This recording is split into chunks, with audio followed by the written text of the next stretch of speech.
then February 27th, 2007 came about. Started like any other day. Woke up, got the guys ready, got the vehicles prepped, got them prepped, brought them in. We did our briefings. They knew exactly it was going to take us about 15-hour patrol that day to get through all the routes that we had planned. And then, we loaded up, and we had been on the road about 3 hours, and we came across one of the routes.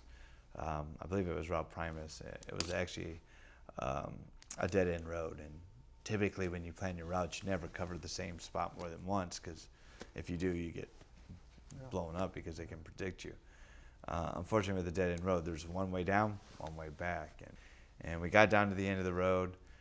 It's a very rural area. There was a lot of canals and farmland, and not the open desert that people think of when they think of Iraq and different areas over there. And once we started coming back up, we picked up the pace a little bit. I want to say we were probably going about between 5 and 10 miles an hour, so it's not like we were speeding up the road, but we weren't creep crawling along either. And then I heard the blast.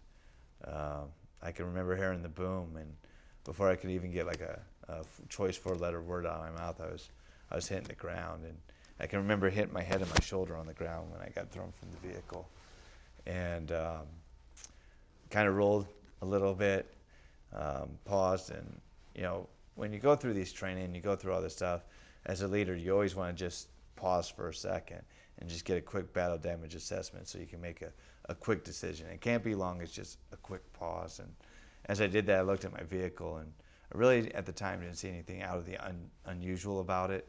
What I didn't see was my guys. So I just immediately got up to run back for my vehicle. And as I got closer to the vehicle, that's when I could feel the flames hit me in the face. And I realized I was on fire.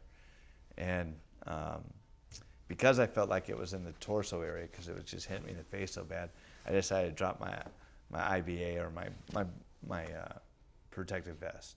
And so I kind of just tossed it real quick, got down, and started to roll. And I only got about a roll and a half in, and the heat was so intense that it basically locked up my muscles.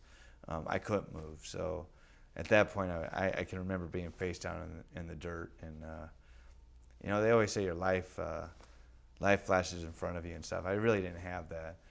But I definitely was like, okay, this is it for me. This is where my life ends. I'm going to die here, face down on the ground in Iraq. And, what am I going to do? I can't move, and I'm on fire. And about the time those emotions and those thoughts were coming over my body, I could hear my guys yelling for me. But, I didn't know how far out they were. Didn't even know if there was anything they could do for me at the time. And before I knew it, they were hitting me with that fire extinguisher. And it went from that extreme heat to that extreme cooling. And it wasn't like I was freezing or anything, but it was just that cooling sensation, like immediately coming over my body.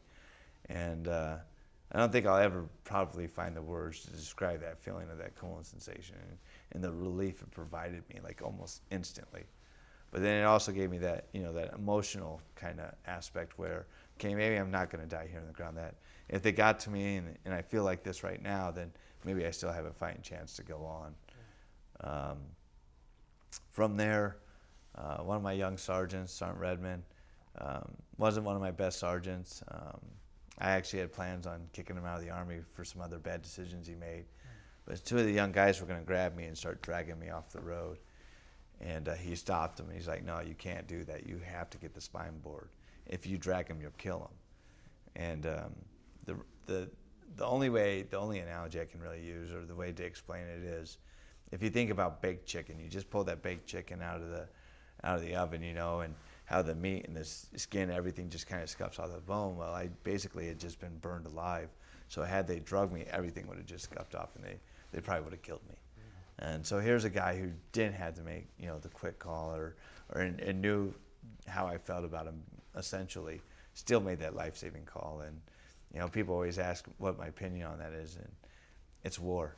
You might not like the guy next to me, but you're not going to let anything bad happen to him, because it's all you have over there.